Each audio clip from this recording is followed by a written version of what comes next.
E-SWAN slides. Excellent. Right, we're going to swiftly move on to E-SWAN General Assembly now for the next 45 minutes. So E-SWAN are going to share their news and plans for the future. And over to Stefan. Thank you. Okay, thank you. Okay, welcome everybody to this General Assembly.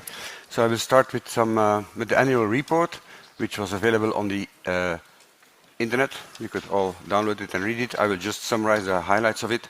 Then we will get also a financial report, and then we need your votes on some changes that we want to make in the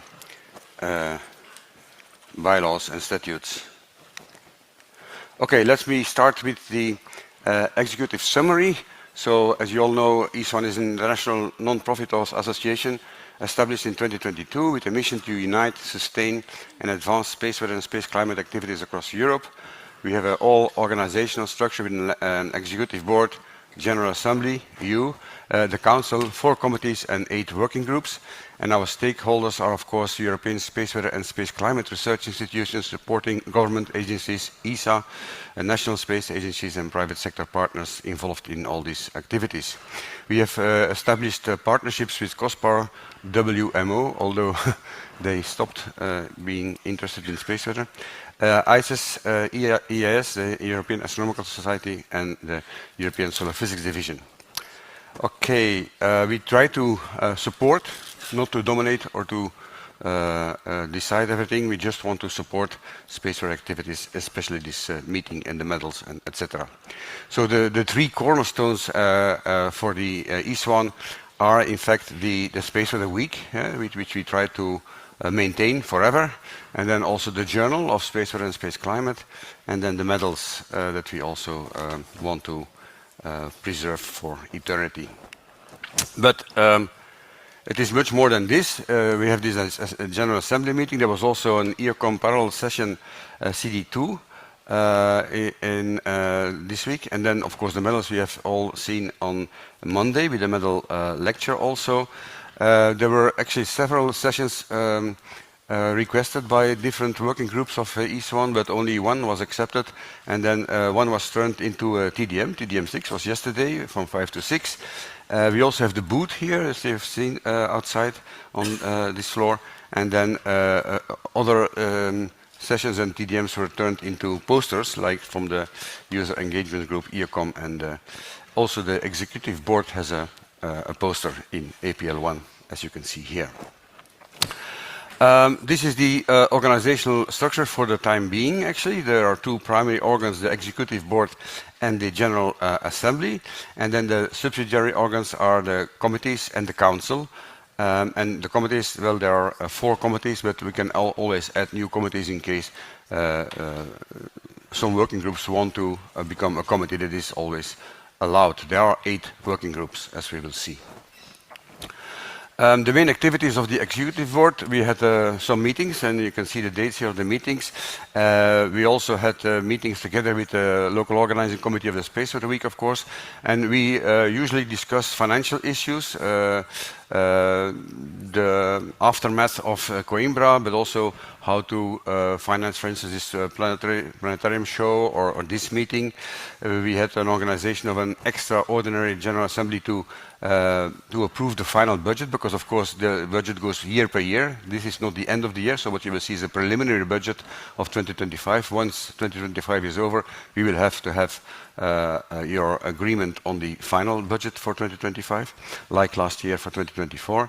Then we also discuss outstanding changes in bylaws and statutes. We had to, Alcom's chair, Andrea, had to be prolongated as an interim chair. We had to write an interim report for this international coordination action from the National Science Foundation in Belgium, which supports this major income source for the time being. But we have to write reports for that, so we did that also.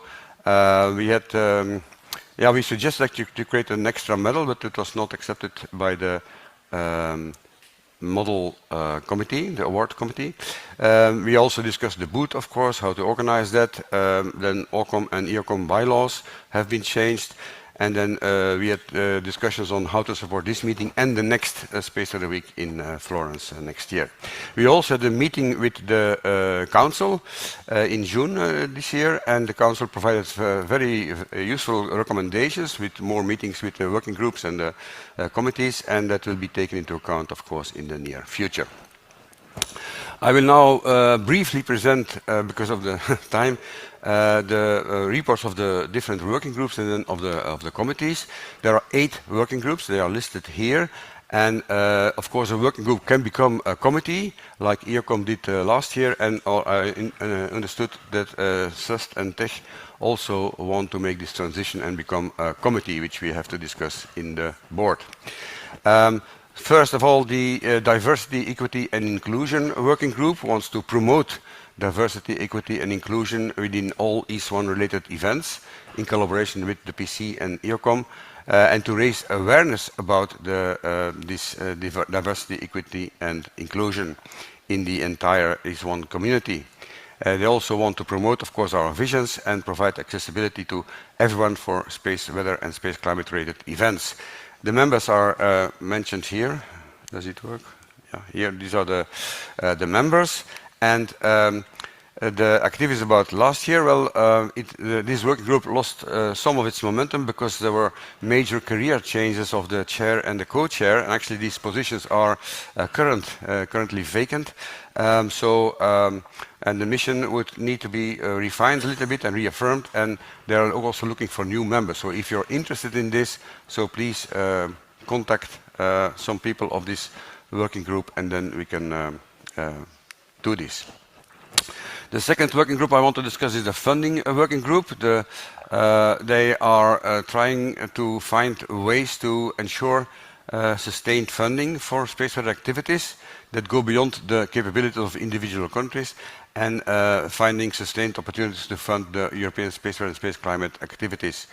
These are the members. I don't think Steven de Witte is here, but the activity update is as follows. So the ESA Space Safety Program remains the primary funding source for developing space weather services, although we will hear in the next session, the Space Weather Working Team session, some news about this. The ESA also was entrusted by EC to manage the selection of the operational activities, but further governance structure is expected to also involve the EU agency for the space program. That you will hear in the Space Weather Working Team session after this one, the latest news about that.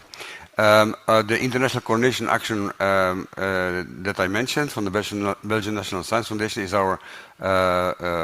running till the end of this year, so only 2 months left, and we are planning to apply for another 3-year extension in April, because that's the deadline for new applications. I hope we can get it, because last time it was extremely easy. We asked for the maximum budget, which was 225,000 euros for 3 years. We got it, surprisingly.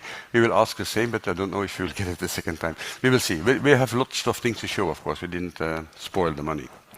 The next working group I want to discuss is the Liaison Office, which is representing E-SWAN in relevant organizations, which are mentioned here, finding ways also to collaborate and support common goals, and also provide suggestions for leveraging already preset concepts. You see the members here, and the activity update is as follows. The LIAS has supported the executive board in technical communications of different international bodies and initiatives within E-SWAN. The LIAS chair also maintained contact with the Asia-Oceania Space Weather Alliance, sharing best practices and lessons learned, organizing annual workshops, etc. So this working group was also active. Then we have the working group on operational activities, infrastructure, data and models, which has 23 members. And this working group has the objective to recognize the diversity of the user community within space weather and space climate in Europe. The users come from a wide range of sectors, have different profiles, various needs, of course, underscoring the importance of a tailored approach for data provision. At the same time, a global overview of available assets and their accessibility remains crucial, and accordingly the working group is tasked with reviewing, proposing and harmonizing operational activities, infrastructure, data and models across the space weather and space climate domain. They have been focusing on gathering information, developing recommendations in the following key areas, and they will continue to do so: open data policy, data standardization, and availability of large space and ground-based data catalogs relevant to the space weather and space climate community. Then we have the working group on sustainability, which has the objective to examine the environmental impacts of our activities, to increase community awareness of the finite natural resources of our planet, and to search for alternative, less damaging ways of working. They also want to help us to make adequate choices to reduce our carbon footprint and environmental impact. The working group met 6 times in the past year, and it has 14 members. And they organized the TDM10 in Coimbra, and in this meeting TDM6, which was yesterday. And then they also organized webinars with between 8 and 30 attendants on space debris, how the French astronomy and astrophysics community plans to cope with the necessity to reduce the environmental impacts of its activities, and also the life cycle assessment in practice, the case of Athena X-ray Integral Field Unit. There are new series of these webinars planned for the autumn of this year, and they are also involved in several other activities, such as determining the environmental footprint of the Space Weather Working Week. Okay, so this is a sustainability working group. There's also a working group on space weather policies and plan, with the objective to assess the national and international landscapes concerning the space weather policies and plans, and collecting data and reading and discussing the existing documents. This working group is chaired by Marina Skender, and they had a poll last year. They did a second poll and a survey among E-SWAN members and the participants of the Space Weather Week in Coimbra in November last year, to map the expertise of European space weather community members across different space weather domains. Unfortunately, there was only a meager response. Only 26 persons responded. 58% of them knew the contact points, but only 50% of the respondents were familiar with delegates to the ESA Space Safety Program, and only 1/3, or less than 1/3 even, of the respondents were familiar with their national contact points, which is kind of astonishing. So there is some work to be done for this working group. We also have a technical working group, luckily, which is primarily responsible for providing technical support to the E-SWAN community. This working group has as main goal setting up the mailing list, the calls and service for the different working groups and committees. They do the administration of the cloud service. They support the publication committee with the E-SWAN newsletter.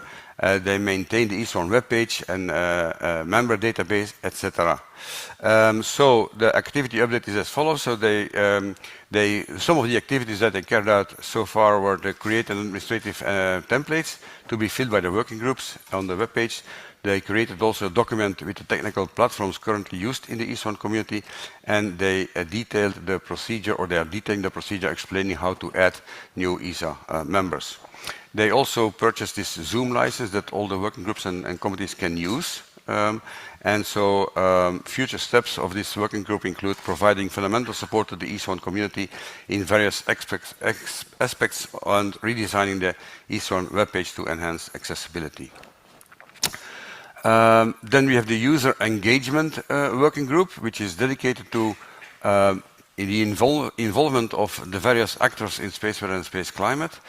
It works in synergy with the EOCOM, and the objectives are to identify actors and their specific needs, and together with EOCOM organize workshops and relevant topics, and provide suggestions for space weather and space community, climate community, on how user engagement can be supported and leveraged.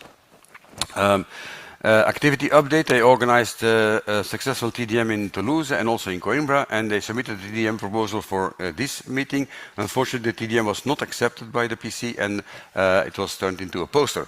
which was shown, or it will be shown on APL1. I think it was shown already. They also are creating a database of existing space weather services. And yeah, if you want to have more information on this working group, you can see it on the webpage of E-SWAN. Okay, then I have to go fast. I'm sorry, I only have 20 minutes, and this was from 4 committees and 8 working groups, a full year report, so I have to go really fast. Then I will talk a bit about the PubCom. PubCom is responsible for publishing selected print material relevant to the space weather and space climate community. It has 2 branches. One is responsible for the editorial activity connected to the Journal of Space Weather and Space Climate, and the other one for publishing the space weather and space climate related material outside of this journal. There are 7 members, as you can see here, the names. I'm not going to go into detail for that. It is in the Journal of Space Weather and Space Climate is an international peer-reviewed gold open access online journal, which is dedicated to space weather and space climate domain. I think the only one in Europe that is doing that. They published in the past 12 months 54 articles, 34 in the regular journal, and the others 20 in topical issues like on space climate, long-term effects of solar variability, observing, modeling and forecasting, TIDs and things like that. You see them here. They are also working on a new topical issue, space climate, solar extremes, long-term variability and impacts on the Earth system. It already has 5 submissions now, not published yet, but 5 submissions, and they're expecting more of them, of course.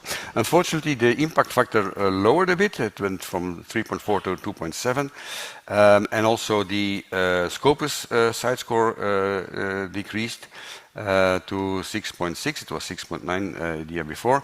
But the good news is that the journal moved up in the top quartile of the atmospheric sciences category. Apart from the journal, they also have the new flash news, E-SWAN News Flash, which is appearing every month. There have been 29 issues so far, and they appear always on the 7th day of the month. It was introduced in 2024, and it contains important information that cannot wait for later, so it has to be fast. This is the news flash and the newsletter. It's the same format, but news flash is for urgent messages. They also have a plan to establish a new public document repository that shall provide a forum for disseminating and archiving material, not necessarily printed material only, but also white papers, meeting reports, etc. They are also working on that. Then we have the awards committee. You all have seen the medal committee. There are normally 3 medals. This year there was only 1. The committee has 13 members. It was shown on Monday, these members, mainly ex-medal winners. So they call for nominations, I think usually in January, I'm not sure. Then they select, and then there's a medal ceremony and medal lectures, like we had already last Monday. It was on here in this very room. We also hope that we can continue this activity. And then the EACOM, so the Education and Outreach Committee, was also extremely active. It is led by Sophie, and it has all these members that are listed here. The goals are to popularize space weather and space climate in Europe and beyond, to distribute complementary media, to promote education and advanced training, very important, and to raise awareness of all activity sectors possibly affected by space weather and space climate, focusing on Europe, of course. That they have this. They started this mini booklet series. They already published 2 of them, as you can see here. These are on a very accessible level to raise awareness. 2 of them appeared already. The 3rd one will appear later this year, and they are also considering other additional topics for new releases. Waiting for your contributions to this. They're also involved in this planetarium show, The idea was to develop educational materials, including a textbook, videos, and real-time forecasting tools. They created a scenario for a full dome video, actually, which was approved, and they're now seeking funding from EU, ESA, other sources to sustain the budget. Yeah, the budget has varied a little bit over the months, but it should be close to 165,000 euros. So this is quite substantial, of course, but it's for a nice show. So we hope that we can fund this so that we can work out these approved plans. They also involved in this school series. There was a second E-SWAN school on data models and observations relevant to space weather and the ionosphere. In October last year. And then there were 42 very active and enthusiastic participants that attended this school. And there was also a third, well, no, they called it now a training course in Kiruna last week. And I think there were 26 participants. I'm not sure, yeah, 26 I think. So yeah, that was also a third one. There will be more training courses and more schools, hopefully, in the next year. EUCOM has two task forces, one on social media outreach task force, which provides additional channels for reaching not only the E-SWAN community, but also a broader interaction with the general public, so using LinkedIn, X, Facebook, YouTube, etc. And they also have a task for online tools exploration task force, which is exploring different online solutions to share knowledge and build a community, particularly for space weather and space climate, of course, while seeking new ways of communicating and networking in a hybrid world. Then we have the funding. In 2025, the E-SWAN EUCOM received 4 applications, out of which 2 were approved. One was about promoting space awareness in Hungary, which had lots of activities actually on these specific dates, as you can see. And the other one was about the space weather icons, which was also approved and funded. And so the primary objective is there to develop a set of icons for the Umea project, specifically for French space weather bulletins aimed at the general public. So this, there is also a poster, I think, on these icons you can read. Okay, then we come to the financial report, and Jarda is our treasurer. So, thank you very much, Stefan. Thanks. So, dear colleagues, I would like to be very quick about the financial standing of the association. So, as you probably know, that the E-SWAN funding is really depending on the temporary Belgian-Flemish International Coordination Action Funding, which is composing really the main part of the current budget. So, there is also a quite significant indirect contribution from the attendees from the European Space Weather Week. So, specifically, the income for this 2025, that there was one grant payment from that international project. Also from Coimbra there was 8,400 euro coming from the European Space Weather Week 2024. But also, that previous balance you can check on the E-SWAN website. There are the financial reports published. There is also in the annual report, there is also this budget situation. But overall, as you can see below, that it's a kind of balanced budget, that we haven't spent much more than it was available for this year so far. But let's look more into the expenditures, because that's most important.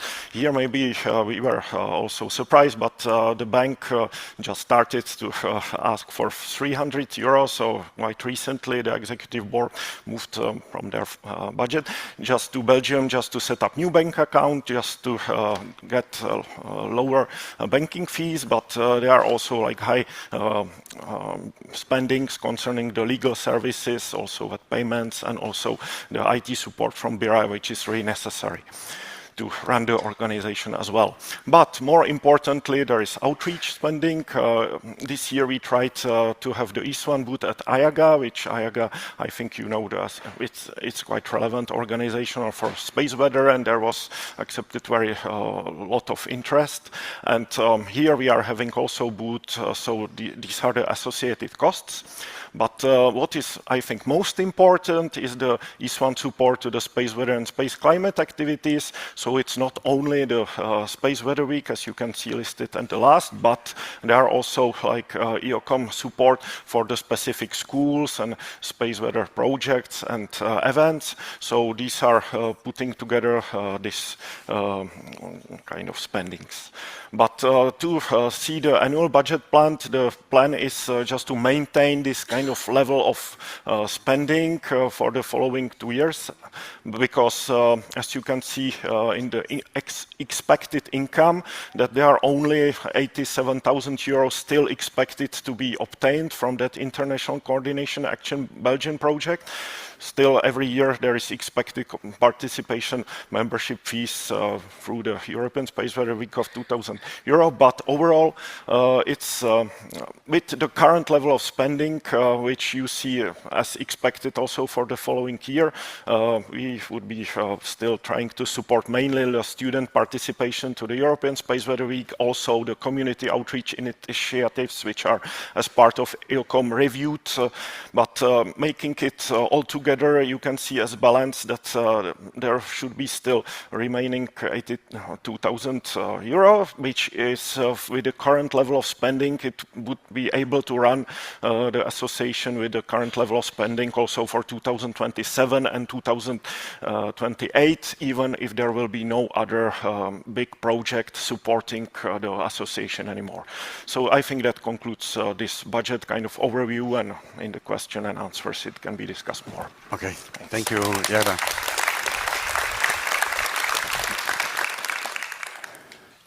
So now we have to vote, and this we want to some changes in the statutes and bylaws. One is about adding a non-voting STCE representative to the B, because the address of the international non-profit organization is at STCE, so we need a member there. If in case there's no member in the executive board, like we have now, of course, Ronald, but maybe not in the future. So that is one change. Also, we want to change the start of the new executive board in April, also for practical reasons, because there's a financial report that's to be closed, and then if there are new board, it's kind of complicated legally. We also want EOCOM to add EOCOM, because it was not listed. EOCOM used to be a working group. It was upgraded to a committee, but it is not in the statute yet. And we also want to clarify something about PubCom, that is not only responsible for the editorial, only responsible for the editorial part of the General Space Weather and Space Climate. And in the bylaws, there's we want to remove a sentence stating that we will elect 4 new candidates every 2 years, as we are changing the election cycle to 2 candidates every year. That's kind of better for the follow-up. So we have to vote, and the voting goes with the cards that you got. If you agree, we're going to vote 4 times. If you agree, you hold up your green card. If you don't agree, you hold up your pink card. And the people that are following online, they can vote via Ask. So in the app, via... Oh, Sophie, oh no, it's okay. It's okay. Via Ask. Okay, are we ready? I also take my card. So let's vote first. Let's approve the E-SWAN General Bylaw modifications. Do you agree? We have people counting.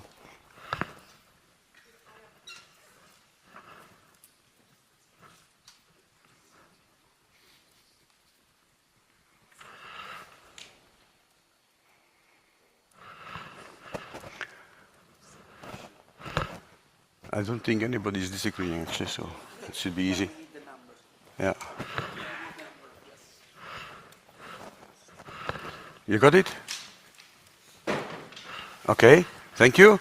Next thing we have to approve is the E-SWAN Statutes modifications.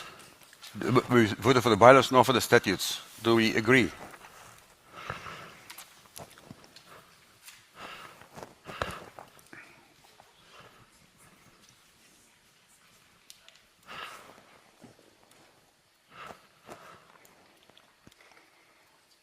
Do you also count my vote, because I'm behind you?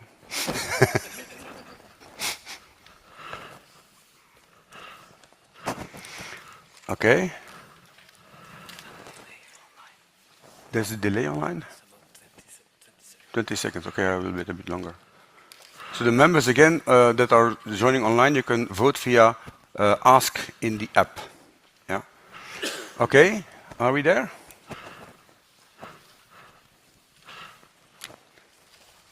Okay, thank you. And then the third thing we have to approve is the E-SWAN activity report that I just presented, and the provisional financial report that Jarda presented. Do you agree with that? Since we are this international non-profit organization, we have to ask the General Assembly to approve both the report and the budget, of course.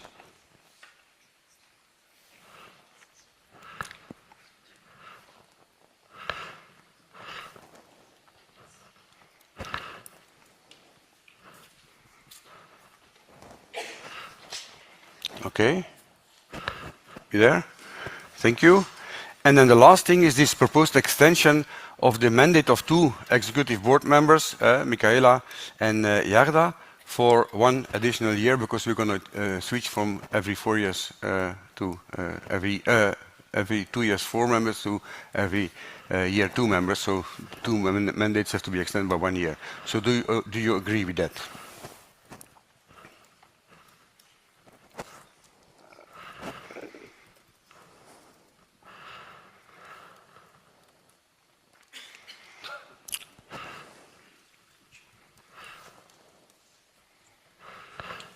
Okay. We're done? Okay, thank you very much. I didn't see any vote against. So we have maybe 1 minute for questions. Okay. If there are some clarifications that you want, you can always also ask that during the coffee breaks, of course. I'm here the whole week, and the executive board is here also entirely the entire week. So if you have questions, you can do it. But you can also ask it now if you want. If not, I just want 2 volunteers to sign the minutes of this meeting. Yeah, okay, there. Do you have another volunteer? Oh, question. Sorry. Yeah. You need a microphone? I can ask you. Yeah, okay. I will repeat it to you. Yeah. So, how was the financial situation of the last 2 European Space Weather Week? Do they do a surplus and give you money, or do they lose money and you have to support them? So what we do is yeah, okay, the question is about the financial situation of the last Space Weather Week, if we support them, or they support us, basically. So the idea is the following. So we have a budget, and we usually provide grants for travel grants and registration fee waivers for young participants. I think we provided like 15 or 25,000. I'm not sure last year. But of course, the membership fee comes back to us. So I think it's €15 per participant. So we give them 15 to 20,000 euro, and we get what is it? 8,000 last year. Oh, it was 8,000. Yeah, whatever they ask, of course. So, but in Toulouse it was much more than 8,000. I'm very sure. And so then we get back the membership fees. Yes. I was just wondering if the local organizers lose money because they didn't get so many visitors. Do they have to compensate them, or are you supporting them? We have to consider that. We don't guarantee that, because of course the thing is that we are not intervening with. We don't want to decide everything. So we are just supporting. So so we cannot commit because if they make 200,000 euro debts, we cannot fund it. But of course, if they have debts, we can. Since we have a budget, we can try to support them. But we don't say that on beforehand, because otherwise they could maybe give champagne instead of fruit juice. So yeah. So it's a communication with every LOC. We try to accommodate what they ask for, but we don't guarantee that financial security. We plan to do that actually for next Space Weather Weeks in the future. If you have a sustained structural funding for the E-SWAN, we could do that. It's one of the purposes on the long term we want to do that. But for the time being, our income is limited to 3 years, and hopefully we can extend it with 3 years. But as long as we don't have sustained funding, we cannot commit to that. If the local organizers make a surplus, can they keep it? Oh no, they can keep it, of course. Yeah, yeah. If you, of course, yeah, yeah, no. No, if they make profit on organizing this, that's for them. We don't, no. Yeah, yeah. We only want the membership fees, and that's it. Okay. Do we have now a second candidate already? Someone just to sign the minutes. Okay, we have somebody over there. Okay, can you come after? Do it now? Yeah, you have to actually sign. So can you come down, please? And who was the other one? Ah, here. Yeah. Okay.